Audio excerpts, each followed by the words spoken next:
Homme hommikul taas multikas nüüd, aga ma arvan, me ei saa öelda lastele, et minge nüüd hambaid pesema. No ei ole võimalik teha eriti need lapsed, kes peavad lugu sellistest pisikestest mänguasjadest, mis ma olen öelda mudeltüüpi mänguasjadest. Ma ei tea, kas kõiki lapsi need huvitavad, aga suurt osa ma arvan küll. Meil on täna hommikul külas Mait Murumäe ja Toomas Simon väga lihtsal põhjusel nädalavahetusel ehk laupäeval on kümnete kaupa rohkem pandud neid mudeleid välja. Tallinna Lauluväljakul toimub Minimaailm 2010. Tere hommikust. Tervist.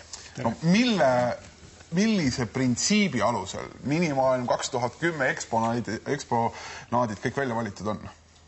Mait. Või millise printsiibi järgi oskagi öelda. Meie oleme Toomasega jaganud selle töö kahe peale ära, et tema on enda peale võtnud sellised mudelid, mis teevad päris asju väiksemas mastaabis järgi, aga ei liigu. Ja minu vastutada on see ala, kus siis on liikuvad asjad ehk raadudel ühitavad asjad. Ja meil on mingi mootor või mingi väikene jõuallikas, kas mehaaniline või mehaaniline nagu küljesiga? Elektri- või sisepõlemismootoriga mudelid. Ja Toomase peal on jah, et need asjad peavad nagu rohkem olema päris elus olemas olnud, et nendega ei aeta kiirusi taga, aga täpsust ja seda poolt küll. Aga mudeliteks tehakse siis, ma saan aru, kõike, mis siin on selline väike ülevaade, on sõjamasinad, erinevad ka leivaauto võib-olla, erinevad autod, lennumasinad, paate või laevu ma ei näe või? Me ei jõudnud tuua, meil on kaasas küll täiesti olemas, on raketid on olemas, need reaktiivmootoriga lennukid, mida kahjuks meie näitusel ei näe, aga sellised asjad on maailmas olemas. No, Toomas, teie valdkonda kuuluvad ka muuhulgas need, mis on ehitatud ise, mitte siis ainult tööstuslikult toodetud ja kusagil müügiletil või riiulis olnud. Seesama auto, mis on tuttav kõigile neile, kes mäletavad, mismoodi 70. ja 80. ehitati Tartus kaubaautosid. Kuidas selliseid asju ise kodus tehakse? Täiesti õige muidugi, jah. Siia valdkonda kuuluvad ka täiesti nullist ise tehtud autod. Kõige parem on, kui sellisest autost saaks kätte kuskilt head joonised. See konkreetselt on tehtud fotode järgi. Käisin ühel parkimisplatsil, pildistasin seda autot ja siis nendest fotodest üritasin teha võimalikult täpsed joonised.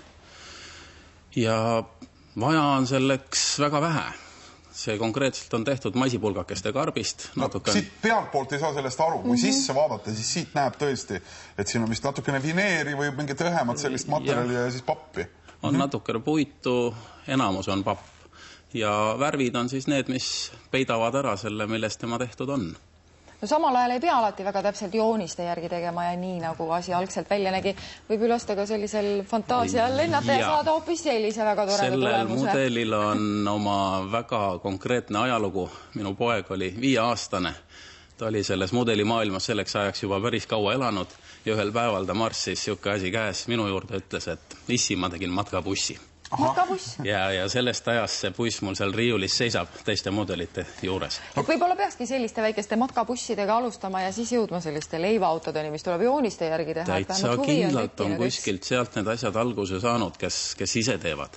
Järgmine etapp on siis osta poest valmis mingisugune toorik ja hakata sellest tegema, aga stendimudelistide suund on ikkagi sinna, et see toorik ehitatakse siis ise võimalikult täiuslikuks mingisugusele päris masilane lähedale. Et see on oluline, et ta peab olema võimalikult originaali moodi, ehkki ta on märksa väiksemate mõõtudega. Õige. Ka kõige väiksemad detailid peavad olema sarnased.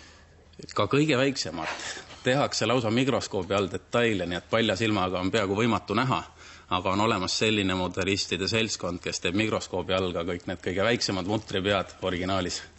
No, ma nägin, et see on 2010. aastal valmis tehtud. Kui kaua sellise tegemine tegelikult aega võtab alates sellest, et tuleb asuda pilte tegema ja siis ma ei kujutagi seda tööprotsessi edasist ette, mis kõik selle juures on vaja. Väga individuaalne. On inimesi, kes on väga hea käega ja suudavad ühe väga ilusa mudeli kokku panna paari nädalaga. On inimesi, kes teevad ühte mudelit 3 aastat. Me näitusele tulevad välja suured auruvedurid, kus inimesed ütlevad, et 3-5 aastat on läinud tööd selle peale, et see vedur valmis teha. Kõik oleneb inimese käekirjast. No, huvikeskuses Kullo te mõlemad toimetate ja teete, kui suur tegelikult tänapäeva laste huvi selle vastu on. Kui on olemas ikkagi internet, on olemas arvutiprogrammid, mängimisvõimalused, lennusimulaatorid, kui kergesti lapsed tulevad ja istuvad maha, hakkavad seda lennukit ise ehitama?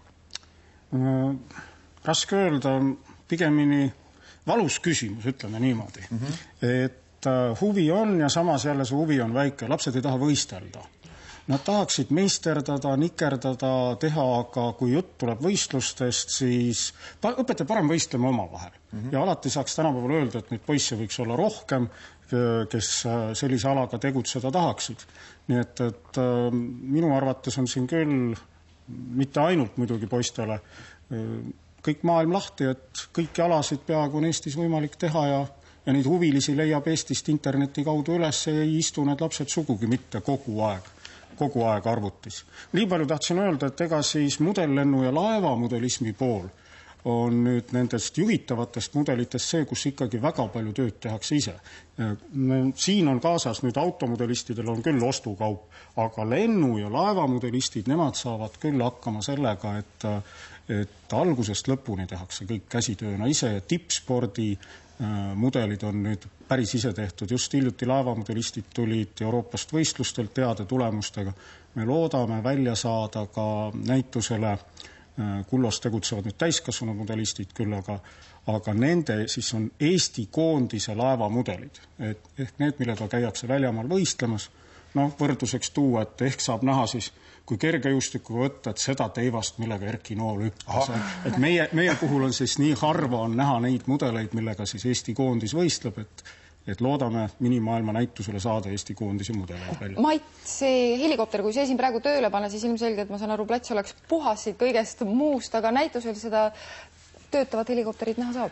Töötavat helikopterit ei saa ja miks ei saa ka siin, asi ei ole mitte ainult selles, et ta puhuksid need Toomase mudelid lava pealt ära, vaid selles, et see asi on ohtlik. Tähendab, need liikuvad mudelid eeldavad ikkagi mingit ohutustsooni. Helikopteri rootor käib siin pea 2000 pööret minutis ringi, süsilabad ja tõenäoliselt, kui hooletu olla, siis väga suuri vigastusi saab.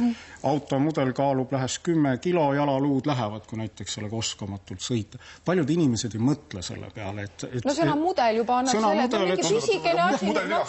Alati tegelevad lapsed ja see on niisugune lihtne asi, ei ole sugugi mitte. Meie Toomasega esindame seda raske lapsepõlvega inimesi, et ei taha kuidagi ära lõppeda, et ega siis Eesti koondis ju koosneb täiskasvanud inimestest ja noortekoondis ainult noortest, et tegutsevad selle ala peal ikka tohutult palju täiskasvanud.